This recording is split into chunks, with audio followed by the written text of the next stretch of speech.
Space X സ്റ്റാർഷിപ്പിന്റെ 9ാം പരീക്ഷണവും ലക്ഷ്യം കാണാതെ ഇന്ത്യൻ മഹാസമുദ്രത്തിൽ തകർന്നു. ചരിത്രത്തിലെ ഏറ്റവും വലിയ സ്റ്റാർഷിപ്പ് മെഗാ റോക്കറ്റിന്റെ പരീക്ഷണ വിക്ഷേപണമാണ് പരാജയപ്പെട്ടത്. ഏകദേശം 30 മിനിറ്റിന് ശേഷമാണ് റോക്കറ്റിന്റെ നിയന്ത്രണം നഷ്ടപ്പെട്ടത്. പുലർച്ചെ ഇന്ത്യൻ സമയം രാവിലെ 5 മണിക്കാണ് സൗത്ത് ടെക്സസിലെ ബോക്ക ചിക്കയിലുള്ള സ്റ്റാർ ബേസിൽ നിന്ന് സ്റ്റാർഷിപ്പ് കുതിച്ചുയർന്നത്. സ്റ്റാർഷിപ്പിന്റെ 7-8 വിക്ഷേപണ പരീക്ഷണങ്ങൾ പരാജയപ്പെട്ടിരുന്നു. എന്നാൽ സ്റ്റാർഷിപ്പ് വിക്ഷേപണം നടത്താൻ കഴിയാത്തത് തിരിച്ചടിയല്ലെന്നാണ് സ്പേസ് എക്സിന്റെ പ്രതികരണം. ഇലോൺ മസ്കിന്റെ സ്പേസ് എക്സിന് ഇത്തവണ അഭിമാന ദൌത്യമായിരുന്നു. ജനുവരിയിലാണ് 7ാം സ്റ്റാർഷിപ്പ് വിക്ഷേപണ പരീക്ഷണം നടന്നത്. മാർച്ച് 6-ലെ 8ാം പരീക്ഷണവും സ്പേസ് എക്സിന് തിരിച്ചടിയായിരുന്നു.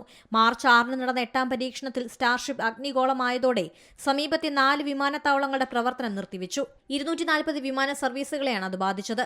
സ്റ്റാർഷിപ്പിന്റെ അവശിഷ്ടങ്ങൾ ബഹാമാസ്, ടർക്സ് കൈക്കോസ് ദ്വീപുകൾക്ക് മുകളിൽ കണ്ടെത്തിയത് വലിയ ഭീതി പരത്തിയിരുന്നു. ഈ സങ്കീർണതകളെല്ലാം ഒഴിവാക്കാൻ വ്യോമഗതാഗതം കുറവുള്ള സമയത്താണ് ഇത്തവണ പരീക്ഷണം നടത്തിയത്. International desk C Malayalam news. പുതിയ വാർത്തകളും വിശേഷങ്ങളും ഇനി വിരൽ തുമ്പിൽ. എല്ലാ ഡിജിറ്റൽ പ്ലാറ്റ്ഫോമുകളിലും ഇപ്പോൾ സി മലയാളം ന്യൂസ് ലഭ്യം.